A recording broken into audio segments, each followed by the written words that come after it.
She bought a crumbling farmhouse for $1 at a county auction. But when her youngest child found a hidden door in the cellar, she discovered a deed that would expose a century-old theft and change 6 lives forever. The summer heat pressed down on rural Georgia like a punishment. Dust hung in the air, suspended in shafts of light that broke through the broken windows of the farmhouse. Cicadas screamed from the fields surrounding the property, their song endless and deafening. The sky stretched wide and empty above, bleached almost white by the heat. She stood in the weeds that used to be a front yard, 5 months pregnant, hand pressed against her lower back, surveying what she'd bought with the last $400 in her checking account.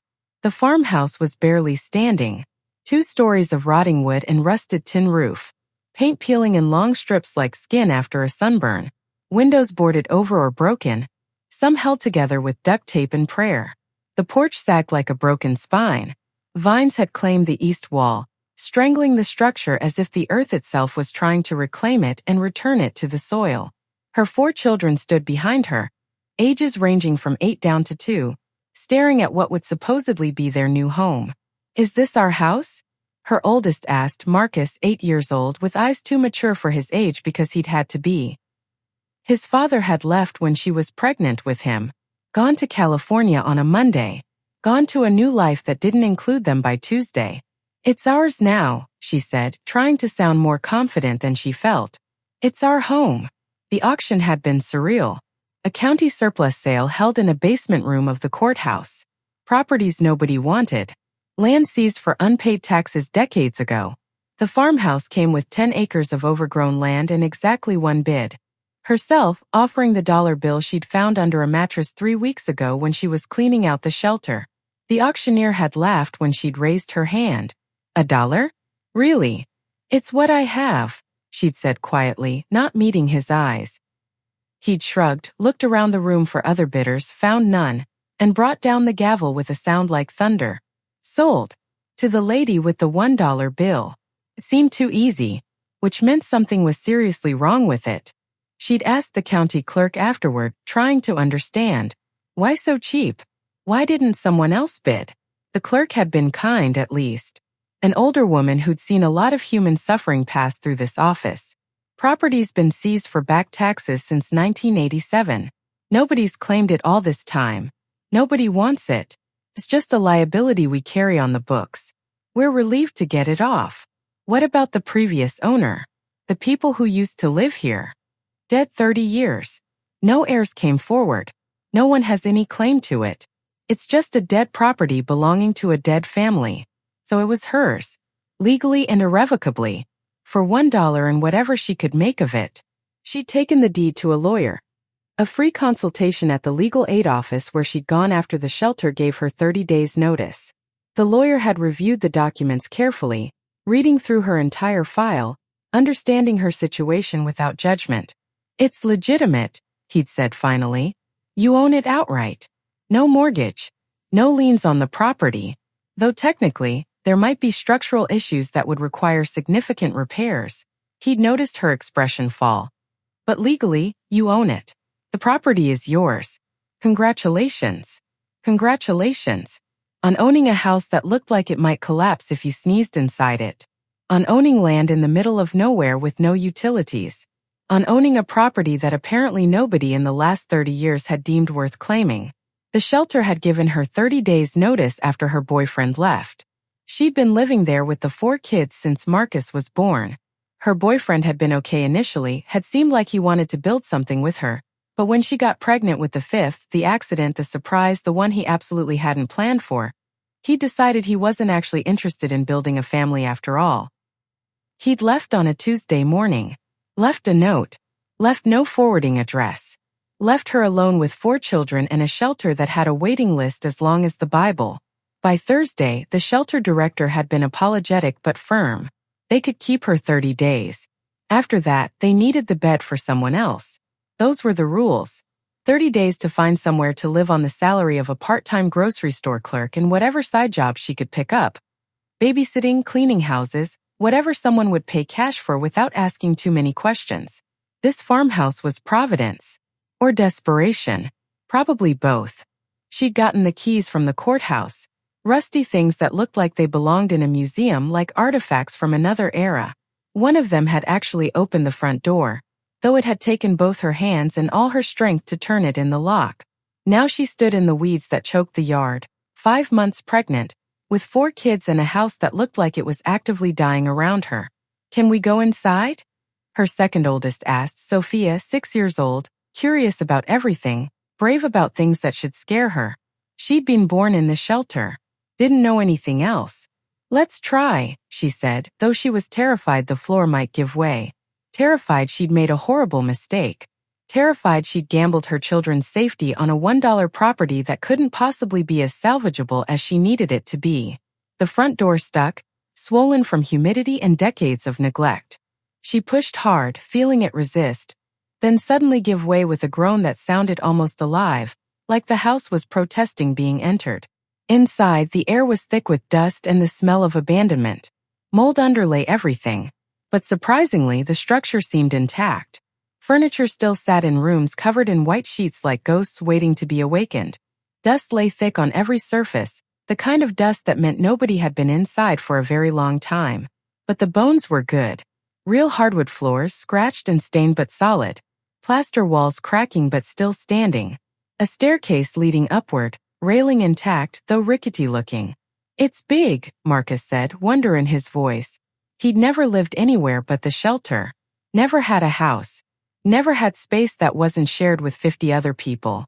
"Really big," Sophia agreed, already running ahead to explore, her footsteps echoing through empty rooms.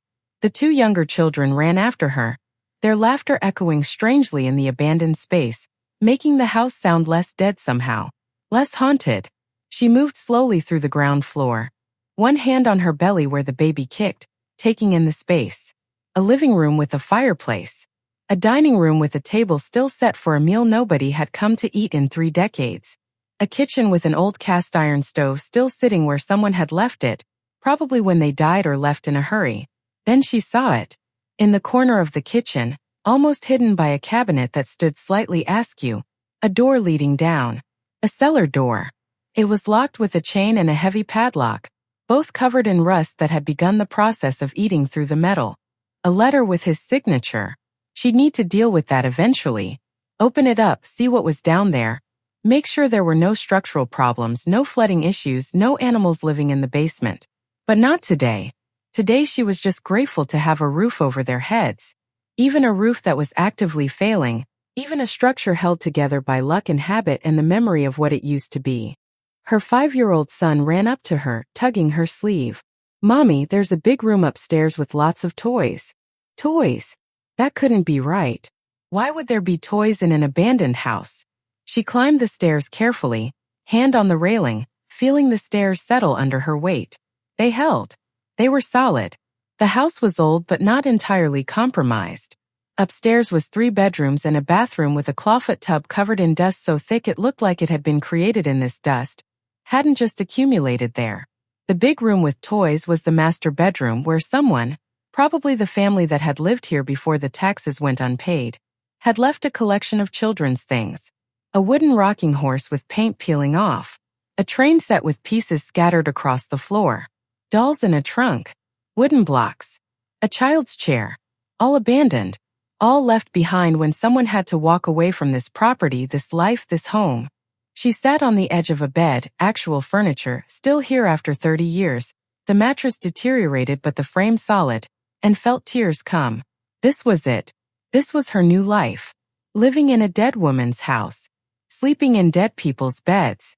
Raising her 5 children in rooms that had been empty for 3 decades, waiting for someone desperate enough to claim them. It was heartbreaking, imperfect, and terrifying all at once. That night, she set up sleeping bags on the living room floor, the safest area close to an exit, away from potentially compromised upper floors.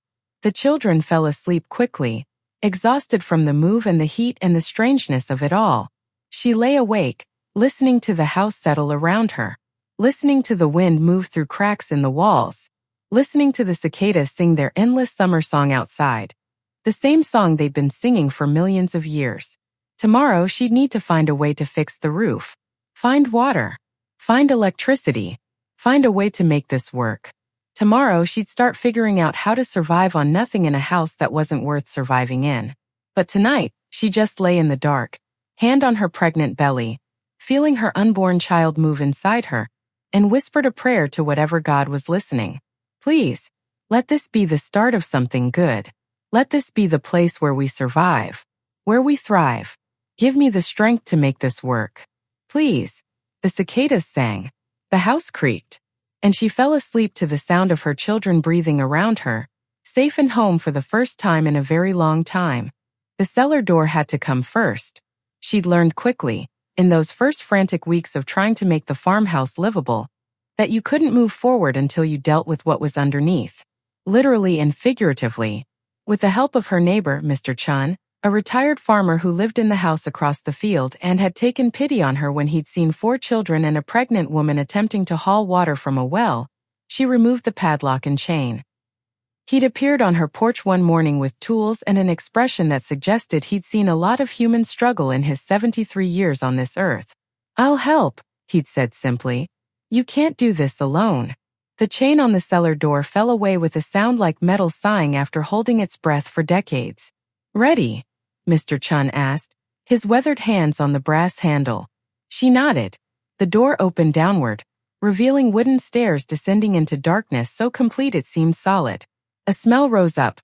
Cool earth, old wood, the specific mustiness of a space that hadn't seen light or air in generations.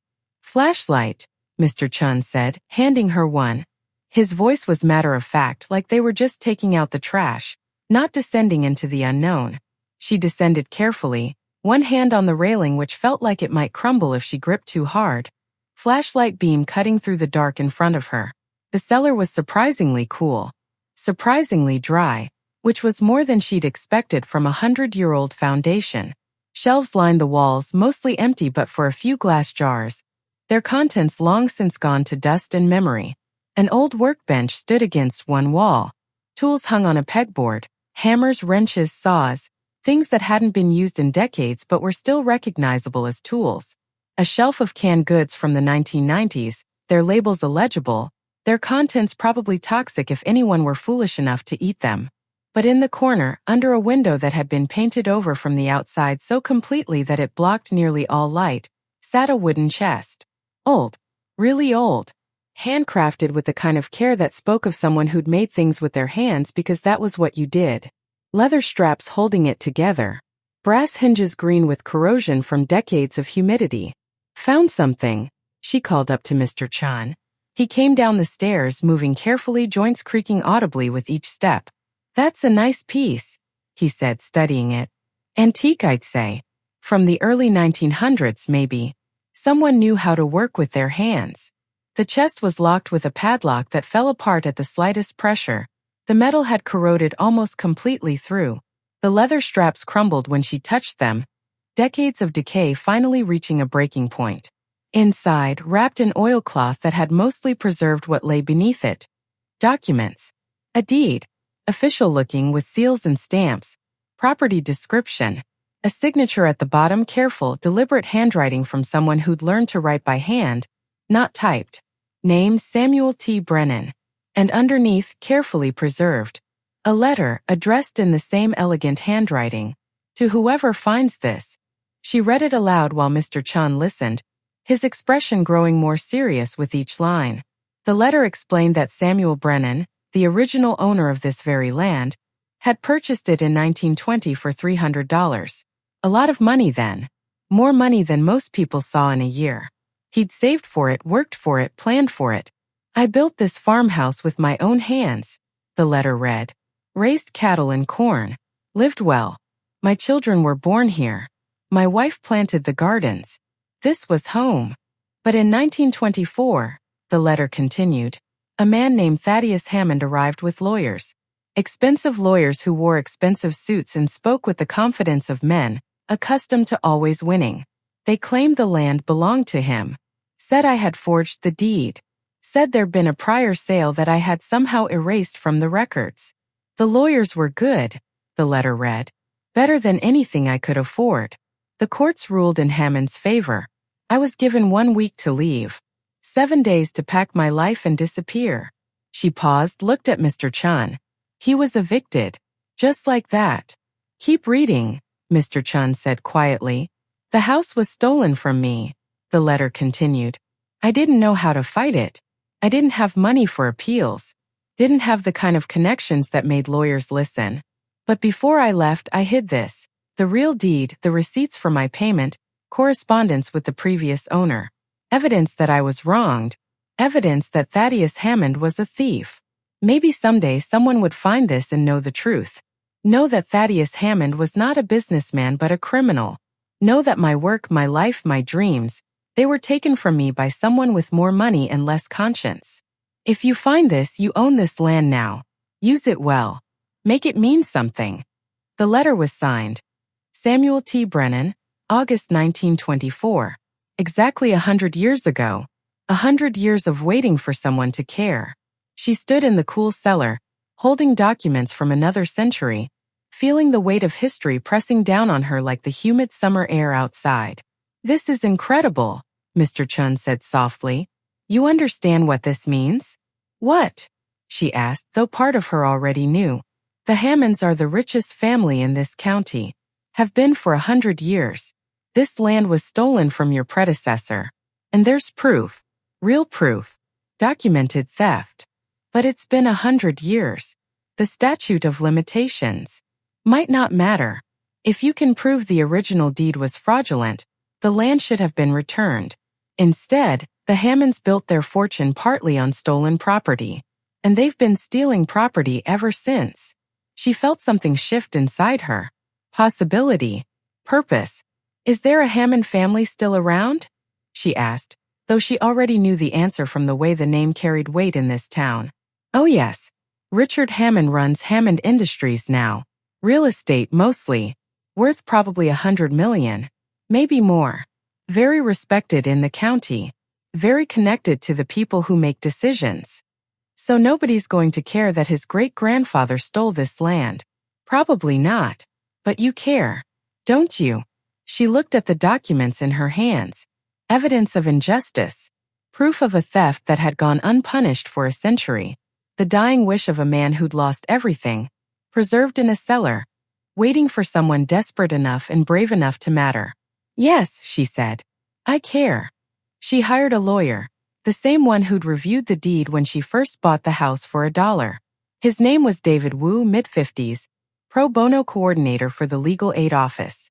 He worked for justice when justice didn't pay, which meant he worked for people like her most of the time.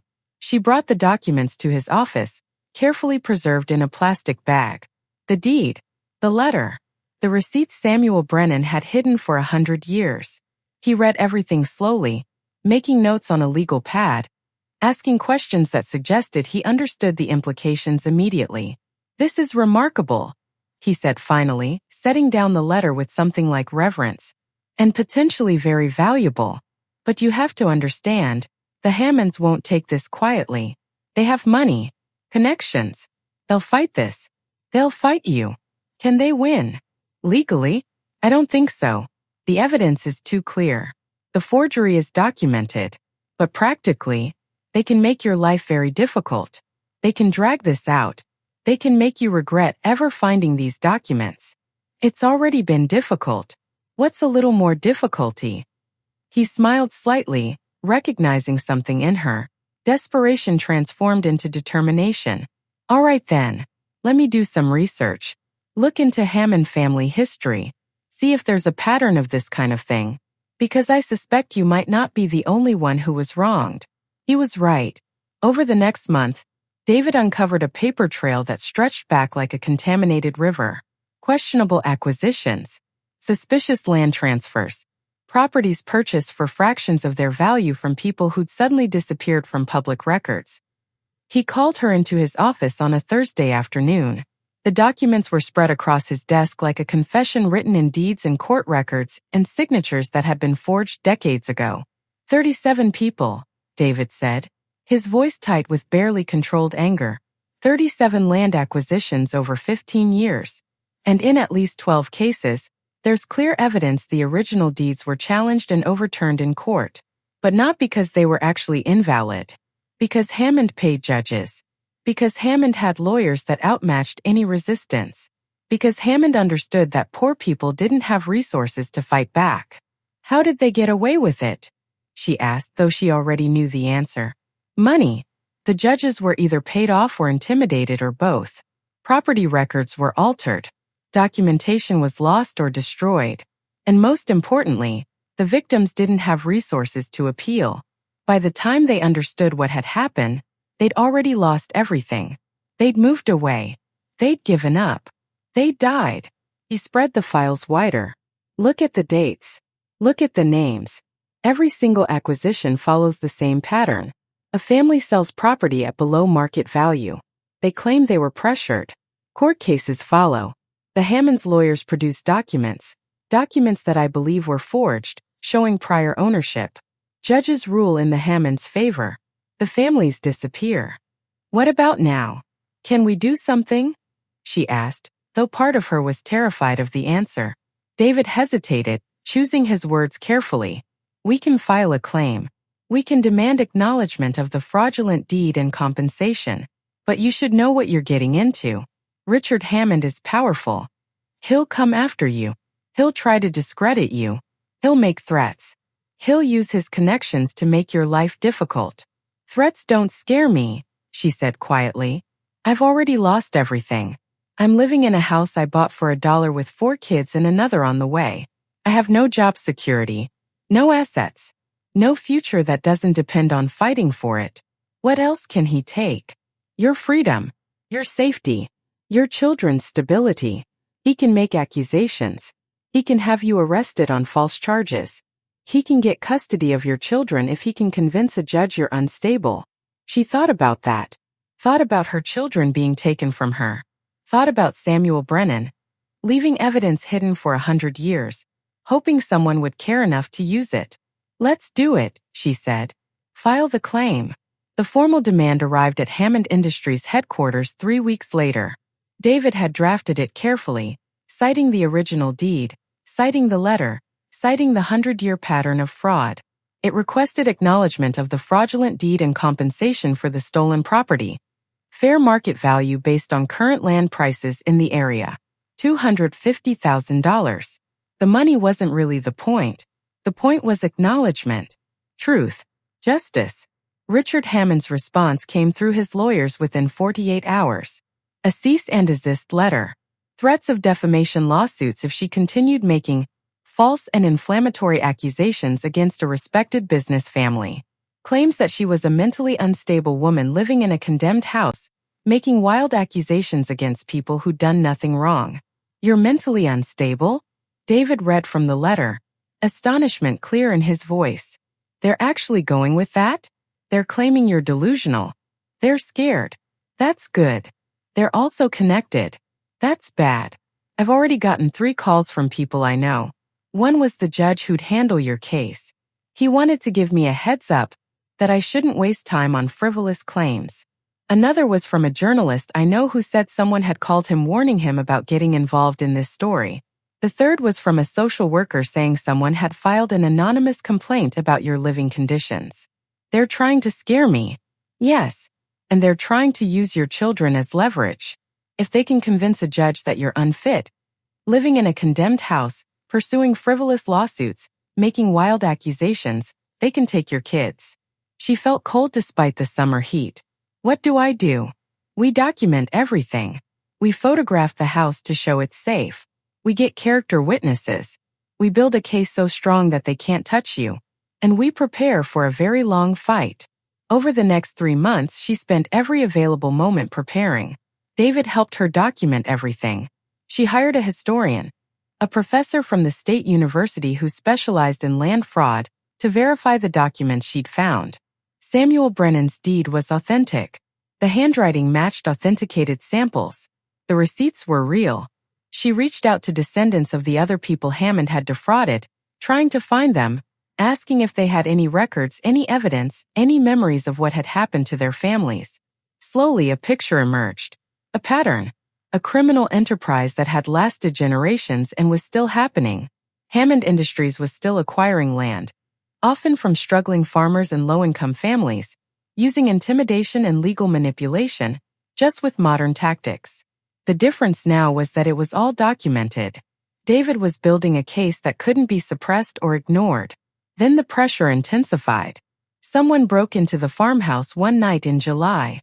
She woke to the sound of breaking glass, heart-pounding fear flooding through her like ice water. Nothing was stolen. Nothing was damaged. But the message was crystal clear. We know where you live. We can reach you. We can hurt you if we want to. She called David. What do I do? Report it to police. Document everything. And maybe consider police protection. Police protection in a county where the sheriff had played golf with Richard Hammond for 20 years. She moved her children's beds to the center of the house, away from windows. Started keeping a baseball bat by her bed. Began checking locks obsessively. Her youngest asked, voice small and frightened. Mommy, why are you scared? I'm not scared, baby. I'm just being careful. But she was scared. Terrified. Lying awake at night wondering if she'd made a terrible mistake. If fighting was worth the cost to her children. One evening in August, she found a note on her windshield. Left by someone who knew where she was. Someone making a point. The note, written in careful block letters. Stop this or your children won't be safe. She showed it to David with hands that shook. That's a direct threat, he said, his voice hard. That's criminal. We file a police report and we escalate. I'm going to contact the state attorney general's office. This is bigger than one county now. This is bigger than one family. But before that could happen, something unexpected occurred. A woman showed up at her farmhouse on a humid Thursday evening just before sunset. Early 60s, well-dressed, nervous. She knocked on the door while the children were eating dinner on the porch. My name is Patricia Hammond, the woman said without preamble. I'm Richard's sister. I need to talk to you. Patricia Hammond sat at the kitchen table of the farmhouse, hands wrapped around a cup of tea she wasn't drinking. She looked exhausted, like someone carrying weight that had accumulated over decades. I can't do this anymore, she said without preamble, not meeting Anna's eyes. The lying, the pretending our family is respectable, the covering up crimes that go back a century. I'm done. She was Richard's sister, lived in Charleston, worked as a professor of history at the university, had left the family business decades ago but was still tied to it through inheritance and blood and the kind of family obligation that never fully releases you. Why are you here? Anna asked carefully, unsure if this was a trap. If Richard had sent his sister to manipulate her or intimidate her or gather information. Because I'm ashamed. Because I've known about what our family did for years but did nothing. Because you're right, you were wronged. Everyone was. Anyone who had the misfortune of owning property that our ancestors wanted. Patricia pulled out her phone, opened a photo album. She showed pictures of documents, private family letters, correspondence between Hammond ancestors discussing fraudulent deeds like they were discussing the weather. I've been documenting this for 20 years, Patricia said, her voice shaking slightly. I have everything. Proof of fraud going back to the 1920s. Proof that my father, Richard and I's father, continued the practice into the 1980s. Proof that Richard has modernized it but continued the tradition. Anna stared at the phone screen. Deeds. Court documents. Letters discussing which judges could be paid, which ones needed intimidation, which families wouldn't fight back. Why didn't you come forward? Anna asked. Fear. Loyalty to the family. Hoping things would change without my having to be the one to expose it. Hoping I could just ignore what I knew and live my life. Patricia's voice broke. I was a coward. And I was complicit. And now my niece, Richard's daughter, graduated law school. First in her class. Brilliant. Idealistic. She believes in justice and right and wrong. And her father asked her to help with acquisition deals. I lied to her. Told her they were legitimate. Told her the families were selling willingly. Patricia's hands trembled as she held the phone. And I realized I couldn't pass this legacy to the next generation. I couldn't let her become what we became. I had to stop it. I had to tell the truth. She pushed a flash drive across the table. Everything is on here. 60 years of fraud. My family's entire history of theft and corruption. Names. Dates. Amounts. Everything you need to prove what happened. Use it. Please. Anna stared at the small device. So much power in something so small. She should have been thrilled. This was proof. This was everything they needed. But it felt like a trap. Why should I trust you? Anna asked. This could be a setup. Your family could have planted this to make me look foolish. To discredit me. You shouldn't trust me, Patricia said simply. But I'm giving you something anyway. Because it's right. Because I can't live with this anymore. And because she gestured to the photograph on the wall. That little girl in the photo. She looks like my daughter did at that age. Innocent. Hopeful. I don't want her to grow up in a world where people like my family get away with stealing from people like you. I don't want her to inherit this shame. She pointed to the wall where Anna had tacked up a photo of her daughter Sophia in front of the farmhouse, smiling at the camera, trusting that the future would be good. Patricia gathered her things, stood to leave. I'm leaving the country tomorrow, she said. Changing my name. Starting over. I can't testify in court, can't be part of this publicly. My family would destroy me if I was. But that, she pointed to the flash drive, that will stand for itself. After she left, Anna sat staring at the small device sitting on the table. Could end this. Could prove everything. Could force Richard Hammond to face consequences for what his family had done.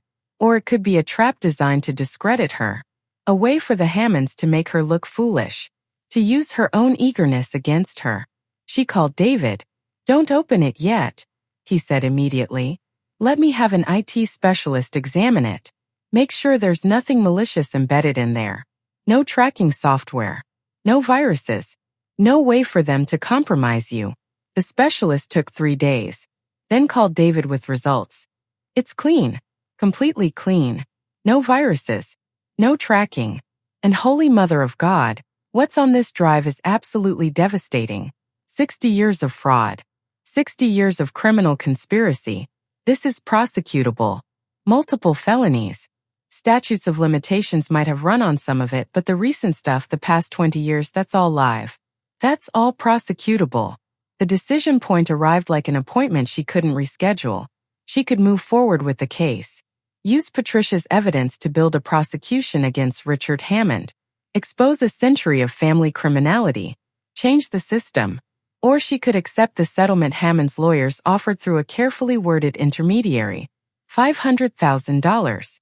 Enough to fix the farmhouse completely. Enough to pay for college for all 5 children. Enough to set up a future that didn't require her to fight anymore. All she had to do was sign an NDA. Agree to never speak about the Hammonds. Agree to never pursue this claim. Disappear quietly. The offer came with implicit threats. If she didn't accept, they'd pursue defamation suits.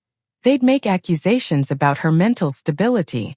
They'd make her life very difficult. But if she accepted, she'd have security. She'd have money.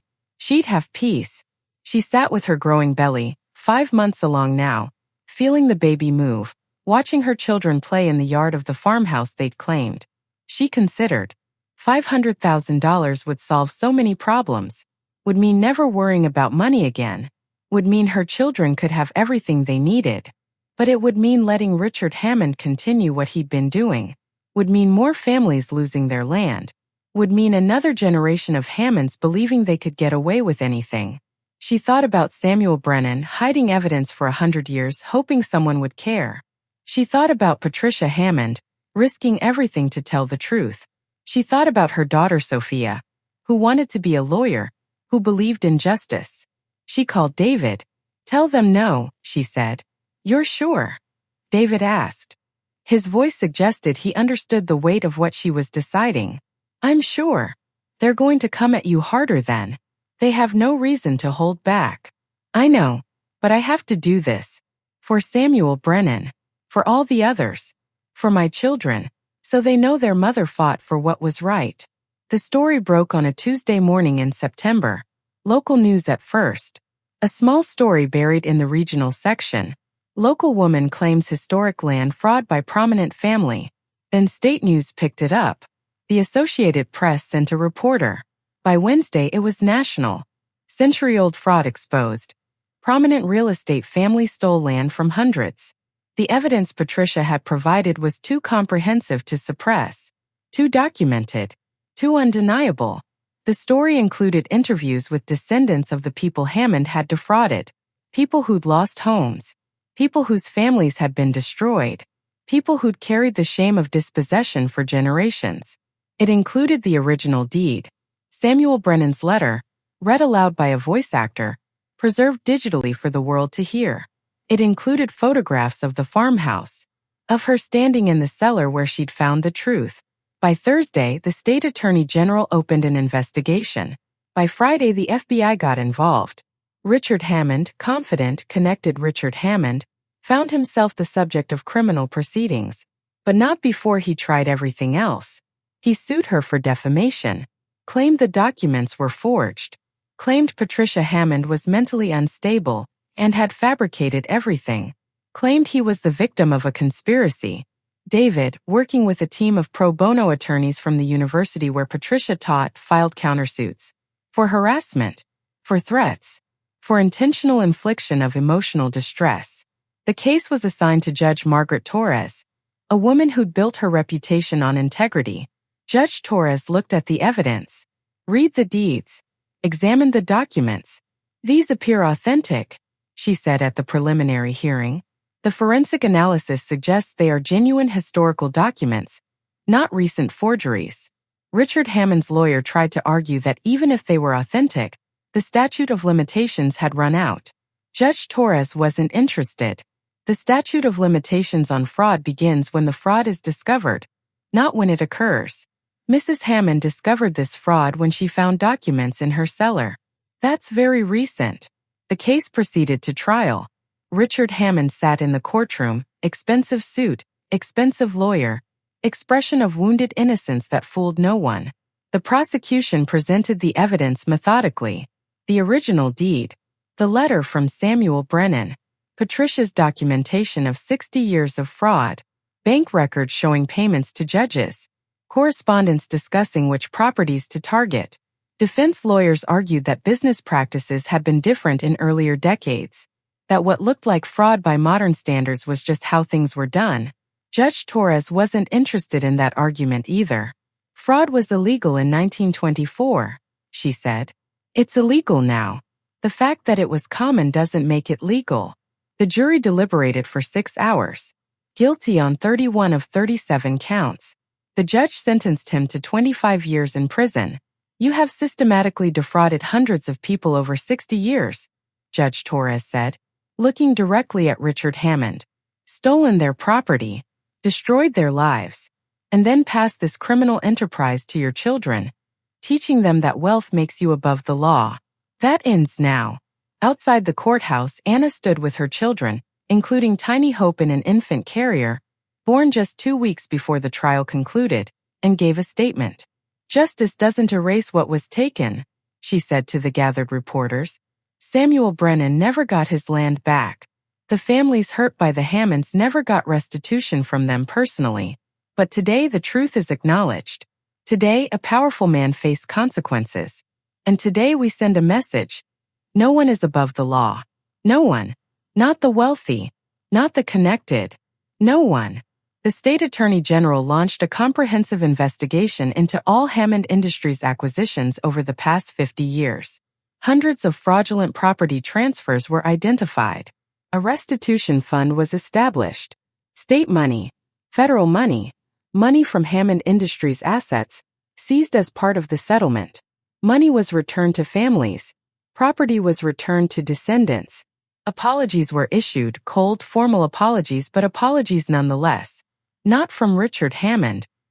He maintained his innocence even from prison, even as the evidence mounted against him, even as his own sister testified against him, but from the company itself, from the trustees who took over Hammond Industries after Richard's conviction, from the board of directors who wanted to salvage the company's reputation, and most powerfully, from Patricia Hammond. She went public with her story, wrote a book, gave interviews, testified in legislative hearings about how institutions enable fraud, how families pass down corruption like inheritance. She established her own foundation, the Hammond Truth Foundation, dedicated to exposing land fraud and helping victims. She lost her family, lost her inheritance, lost any connection to the Hammond name, but she gained her conscience back. The farmhouse was finally repaired in the spring following the trial. She used money from the restitution fund, compensation for the original fraud against Samuel Brennan's property, to hire contractors. Real contractors, not just Mr. Chun with borrowed tools. The roof was fixed properly. The walls were reinforced with modern materials while preserving the original structure. Plumbing was upgraded. Electricity was installed. The foundation was shored up. The cellar where she'd found the truth was carefully preserved, turned into a museum room where the original documents were displayed, protected behind climate-controlled glass cases. School groups came to visit. Historians wanted to study the property. News outlets requested interviews. Universities invited her to speak.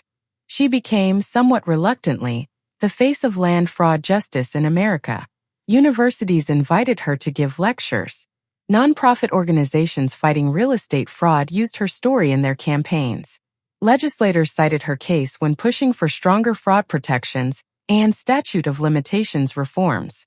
But mostly, she just raised her 5 children in the farmhouse that had been stolen a century ago and reclaimed. Marcus, her oldest, helped with the repairs. Sophia became interested in law, inspired by what she'd witnessed. Her other children played in fields that should have been theirs from the beginning. And Hope, baby Hope, became the symbol of a new beginning. Born during the fight for justice. Thriving in a home that had been reclaimed. By the time Hope was 5, the farmhouse looked nothing like it had when they'd first arrived. Fresh paint and colors the children chose. New roof. Porch rebuilt. Garden planted. A home transformed. She'd started a nonprofit organization, the Brennan Foundation for Land Justice, that helped low-income families protect their property rights and fight fraudulent acquisitions. They'd helped over 200 families recover stolen property or receive restitution.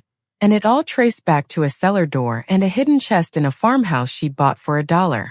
One evening, sitting on the newly rebuilt porch, she wrote a letter to Samuel Brennan, not expecting it to reach him, but needing to write it anyway.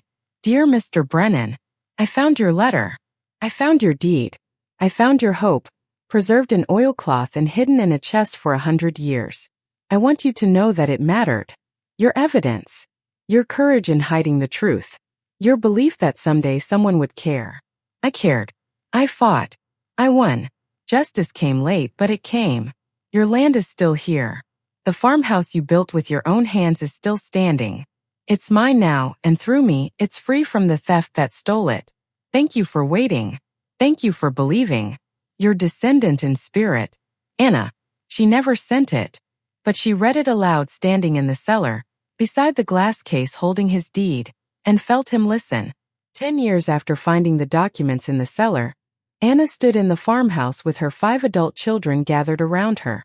Marcus was in college studying environmental law. Sophia was in law school, following the path her sister's case had illuminated. Her other 3 were in high school and thriving. Hope, now 15, had started her own youth advocacy group focused on property rights and preventing fraud. They stood together in the cellar, now a small museum, looking at Samuel Brennan's original deed displayed in a climate-controlled case. Do you ever regret it? Marcus asked. Choosing the fight over the settlement? She thought about the $500,000, about the easier path, about the life she could have had without struggle. Never, she said. Look what we've accomplished. Look who you've all become. This farmhouse gave us more than just a home. It gave us a purpose. Hope touched the glass over the deed. Great-great-great-grandfather Brennan would be proud. I think he would be. That afternoon, a lawyer called with news. The Brennan Foundation's lawsuit against Hammond Industries, brought on behalf of the families defrauded over the past 50 years, had resulted in a settlement. $300 million to be distributed to victims and their descendants. It was the largest fraud settlement in state history. Anna sat in the kitchen where she'd first read Samuel's letter a decade ago, and cried. This time tears of joy and vindication and the knowledge that justice, however delayed, had finally fully arrived. 15 years after buying the farmhouse for $1, Anna sat with her children and told them the full story. About desperation and poverty and a pregnant woman with nowhere to go. About finding hope in a cellar. About choosing justice over security. about how one person's courage, Samuel Brennan, hiding evidence for 100 years, Patricia Hammond, sacrificing her family's reputation, her own choice to fight could change history. Why are you telling us this now? Hope asked. She was 20, in college studying criminal justice, following her mother's legacy. Because you need to understand where you come from, what you're built on. You're not just my children. You're Samuel Brennan's legacy. You're the answer to a prayer hidden in a cellar for 100 years. She took them to the cemetery where Samuel Brennan was buried, a simple stone long forgotten, hidden among more elaborate monuments. She'd had a new marker placed. Samuel T. Brennan, a just man who fought for what was right. His truth endured. Whatever you do in your lives, she told her children standing around the grave, remember this. Remember that justice takes time. That truth matters. That your voice matters. That you matter. Hope knelt and placed flowers on the grave. Thank you, she whispered, for holding on to the truth, for waiting for someone who would care. For me. 20 years after buying the farmhouse, Anna sat on the porch newly rebuilt, sturdy and welcoming, and watched the sunset. The property had been transformed, not just the house but the land itself. They'd established a community garden, built affordable housing on a portion of the property, created a youth center where children from the county could come for tutoring and support. The Brennan Foundation had expanded nationally. 50 people worked for it. Thousands of families had been helped. And it had all started with a cellar door and a secret kept for 100 years. Her children were grown now, doing important work in the world, carrying forward the legacy of justice. She was 45 years old, gray beginning to thread through her hair, hands worn from work and life and fighting. But she was at peace. She thought about that desperate young woman who'd walked onto this property 20 years ago, 5 months pregnant, with nothing but $1 and a prayer. That woman had survived. More than that, she'd thrived. More than that, she'd changed the world one family, one piece of property, one act of justice at a time. Samuel Brennan had hidden his truth in a cellar, hoping someone would find it. She had found it, and she'd made sure it meant something. What did you think of my story? Leave your thoughts in the comments, and rate it from 0 to 10. Don't forget to subscribe and turn on the bell, so you won't miss the next story.